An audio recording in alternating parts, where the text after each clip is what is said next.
Hello everyone, welcome to Balaji information classes.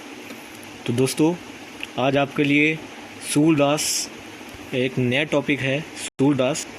और दोस्तों, सूरदास के विषय में हम लोग आज जानेंगे इस टॉपिक में, इस वीडियो में।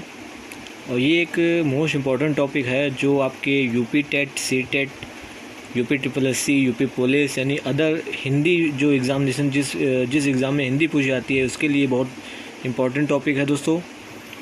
इससे पहले मैंने जयशंकर प्रसाद का एक टॉपिक अपलोड कर दिया है, आप लोग जाके देख सकते हैं और मैं इसका लिंक डिस्क्रिप्शन में दे भी दूंगा। अन्यथा आप मेरी चैनल की प्लेलिस्ट में जाके देख सकते हैं। ठीक है दोस्तों, अगर वीडियो अच्छा लगे तो वीडियो को लाइक, शेयर, चैनल को सब्सक्राइब जरूर करिएगा और अगर नए हैं व्यूअर तो अंत तक बने रहिएगा। ठीक है दोस्तों, चलिए शुरू करते हैं। तो फर्स्ट ऑफ ऑल है सूरदास। मैंने ले रखा है इनका जीवन परिचय, इनका जन्म और मृत्यु समझ लेते हैं, एक क्वेश्चन बन जाता है इससे। तो सूरदास का जो जन्म हुआ है वो 1478 यानी 1478 तो ईस्वी में हुआ है इनका। ठीक है दोस्तों, 1478 ईस्वी में इनका जन्म हुआ है। और मृत्यु कब हुई? तो मृत्यु इनकी 1583 ईस्वी में हुई। तो दोस्तों, साथ ही साथ नोट्स बनाते चलिएगा ताकि आपका जो एग्ज़ाम टाइम में इसका रिवीजन प्रोसेस आपकी जो जैसे एक दो बार पढ़ के आप जाके पेपर दे सकते हैं जो मैं पढ़ा रहा हूँ। दोस्तों, जो कॉन्सेप्ट मैं लेकर आता हूँ ऐसा कॉन्सेप्ट आपको कोई बताएगा नहीं और ना यूट्यूब पे अवेलेबल है इस समय, क्योंकि मैं न्यूएस्ट कॉन्सेप्ट बना रहा हूँ ताकि आपके पढ़ने का तरीका आपके लिए ईजी हो जाए। ठीक है दोस्तों, और दोस्तों सब्सक्राइब जरूर करिएगा और नए व्यूअर अभी तक सब्सक्राइब नहीं किए तो सब्सक्राइब कर लें और लाइक कर दें, शेयर कर दें। ठीक है दोस्तों, चलिए आगे बढ़ते हैं।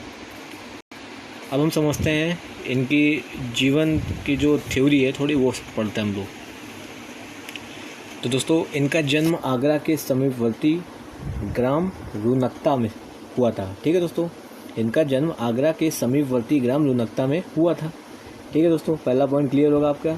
जन्म आपको पता ही हो गया, मृत्यु कब हुई ये भी पता हो गई। अब इनके विषय में जान लेते हैं। तो इनका जन्म आगरा के समीपवर्ती ग्राम रुनकता में हुआ था। अगला पढ़ते हैं। इनके गुरु का नाम वल्लभाचार्य था। तो महाप्रभु वल्लभाचार्य जी ने इन्हें दीक्षा प्रदान की, यानी इनके गुरु जो थे वल्लभाचार्य जी ने इनको दीक्षा दी, यानी सूरदास जी को। ठीक है दोस्तों, अब हम बात करें वल्लभाचार्य के पुत्र की। तो वल्लभाचार्य के जो पुत्र विठलनाथ थे, इन्होंने अष्टछाप नामक एक कवि समूह बनाया, मतलब उसका जो स्थापना की, और जिसमें सूरदास को इन्होंने एक विख्यात पद, मतलब एक उच्च पद पर स्थापित किया। ठीक है दोस्तों, तो उसी का वर्णन यहाँ पे लास्ट वाली लाइन में किया गया है। वल्लभाचार्य के पुत्र विठलनाथ जी ने अष्टछाप नामक एक कवि समूह बनाया जिसमें सर्वोच्च पद सूरदास जी को दिया गया, क्योंकि ये बहुत गुणी थे। ठीक है दोस्तों, आगे बढ़ते हैं। अगला पॉइंट देखिए। तो अगला पॉइंट कह रहा है इनकी जो मृत्यु हुई है, क्योंकि 3 पॉइंट जो इम्पोर्टेंट पॉइंट है मैंने वही लिए हैं। ठीक है, अब इनकी मृत्यु पे आते हैं, क्योंकि इनके जन्म से लेकर मैंने इनके जो बीच का जो इनकी जो वर्णन था वो मैंने 3 लाइनों में क्लियर कर दिया था। अब लास्ट के 2 लाइन है। इनकी मृत्यु जो हुई है पारसौली में ही अंतिम पद, इनकी जो मृत्यु पूछ ली जाती है, जैसे क्वेश्चन में कभी है कि इनकी मृत्यु कहाँ हुई, तो सूरदास जी का जो मृत्यु कहाँ हुआ, तो सूरदास जी की जो मृत्यु हुई है वो पारसौली में हुई है। लेकिन अंतिम पद में इन्होंने कौन सा गीत गाया? तो खंजन नैन रूप बरसत माते। तो अंतिम जब इनका अंतिम वक्त था तो उन्होंने ये गीत गाते हुए इनकी मृत्यु हो गई, खंजन नैन रूप रस गात माते। तो ये इनकी मृत्यु मतलब ऐसे हुई, इनकी मृत्यु पारसौली में हुई और कौन सा गीत गाते हुए? खंजन नैन रूप रस माते गायन करते हुए मृत्यु को प्राप्त हो गए। ठीक है दोस्तों, अब लास्ट पॉइंट देखते हैं। मतलब अभी लास्ट नहीं है, इसके बाद इनकी रचनाएं भी हैं और भी इनके विषय में वर्णन किया गया है। विठलनाथ ने सूरदास जी को पुष्टि मार्ग का जहाज कहा है। तो एक ये न्यूएस्ट पॉइंट है, तो वेरी मोस्ट इम्पॉर्टेंट है दोस्तों, तो इसको VVI भी लिख लीजिएगा। तो विठलनाथ जी ने, जो गोस्वामी विठलनाथ यानी वल्लभाचार्य के पुत्र ने जो अष्टछाप नामक कवि समूह बनाया था, उन्होंने सूरदास जी को पुष्टि मार्ग का जहाज कहा है। तो वेरी मोस्ट इम्पॉर्टेंट है दोस्तों, इसलिए मैंने हाईलाइट किया इसको लाल रंग से। तो दोस्तों, वीडियो पसंद आए तो वीडियो को लाइक, शेयर, चैनल को सब्सक्राइब कर देगा, बगल वाले बेल आइकन को प्रेस कर देगा ताकि आने वाली वीडियो को नोटिफिकेशन मिले आपको सबसे पहले। ठीक है दोस्तों, और इससे पहले दोस्तों वीडियो पॉज करके इसके नोट्स बनाते चलिएगा। कमेंट करके जरूर बताइएगा वीडियो कैसा लगा आपको। आगे बढ़ते हैं, अब इनकी रचनाओं के विषय में हम लोग समझ लेते हैं। दोस्तों इनकी टोटल है तो 25 रचनाएं के आसपास, लेकिन इन 25 रचनाओं को छोड़ के 3 की पुष्टि सर्वाधिक की गई है। इन तीनों की कौन कौन सी हैं? पहली सूरसागर, दूसरी सुरसुरावली, तीसरी साहित्य लहरी। जो 3 रचनाएं हैं देखो, क्योंकि 25 रचनाओं के आसपास हैं, लेकिन इनकी जो महत्व दिया गया है इन तीनों को दिया गया है। ठीक है दोस्तों, कौन कौन सी? सूरसागर, सुरसुरावली, साहित्य लहरी। ठीक है दोस्तों, आगे बढ़ते हैं। वीडियो पॉज करके इनके नोट्स बनाते चलिएगा फ्रेंड्स, ताकि आपके एग्ज़ाम टाइम में ये आपका रामबाण का काम करेंगे। आगे बढ़ते हैं, अब इनकी हम लोग काव्यगत विशेषता पढ़ते हैं। तो काव्यगत विशेषता में देखिए इनका क्या कह रहा है, ये भी वेरी वेरी इंपॉर्टेंट पॉइंट है, आप लोग नोट करते चलिएगा। पहला पॉइंट है सूरसागर का जो रचना काल है, मतलब सूरसागर इनकी जो रचना है, सूरसागर का जो रचना काल है 1530 ईस्वी के बाद का माना गया है। तो दोस्तों इम्पॉर्टेंट फैक्ट है, मतलब वेरी वेरी इंपॉर्टेंट है। मतलब सूरसागर इनकी एक रचना है। देखो सूरसागर, सुरसुरावली, साहित्य लहरी 3 है रचना। तो सूरसागर की बात कर रहा है। सूरसागर का रचना काल 1530 ईस्वी के बाद का माना गया है। ठीक है दोस्तों, तो वेरी वेरी मोस्ट इम्पॉर्टेंट डाल दीजिए आप इसको। अगला है सुरसुरावली। अब समझिए, सुरसुरावली में दर्शन का प्रतिपादन किया गया है, ये भी इंपॉर्टेंट पॉइंट है। और सूरसागर में देखिए दोस्तों, आप सूरसागर की बात कर रहे हैं। देखिए सुरसुरावली जो रचना है, इसमें जो आप बोलते हैं प्रसंग या कंक्लूजन, जो निचोड़ होता है, तो उसमें दर्शन का प्रतिपादन किया गया। और सूरसागर में देखो, सुरसुरावली में दर्शन का प्रतिपादन और सूरसागर में भक्ति और लीला का प्रतिपादन किया गया है, यानी निचोड़ जो होता है इसमें उसका वर्णन किया गया है। अब हम साहित्य लहरी की बात कर लेते हैं।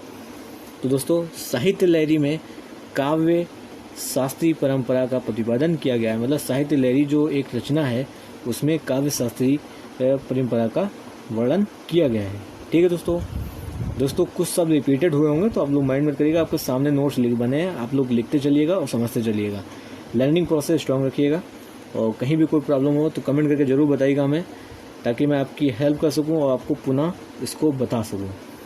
ठीक है दोस्तों, और साथ ही साथ इसके नोट्स बनाते चलिएगा। और वीडियो पसंद आए तो वीडियो को लाइक, चैनल को सब्सक्राइब, और दोस्तों कमेंट करके ज़रूर बताइएगा। और जिस टॉपिक पे पढ़ना है उस टॉपिक पे कमेंट जरूर करिएगा। आगे बढ़ते हैं, अब इनकी कुछ इंपॉर्टेंट फैक्ट हैं, ऊपर लेते हैं हम लोग। इंपॉर्टेंट फैक्ट कह रहा है, तो पहला पॉइंट देखते हैं। सूरदास शांति रस, भक्ति रस, वात्सल्य रस और श्रृंगार रस के बेजोड़ कवि थे। मतलब सूरदास के अंदर शांति का रस और भक्ति का रस, वात्सल्य का रस और श्रृंगार रस का, मतलब इनके अंदर ये कूट के ये गुण भरे हुए थे।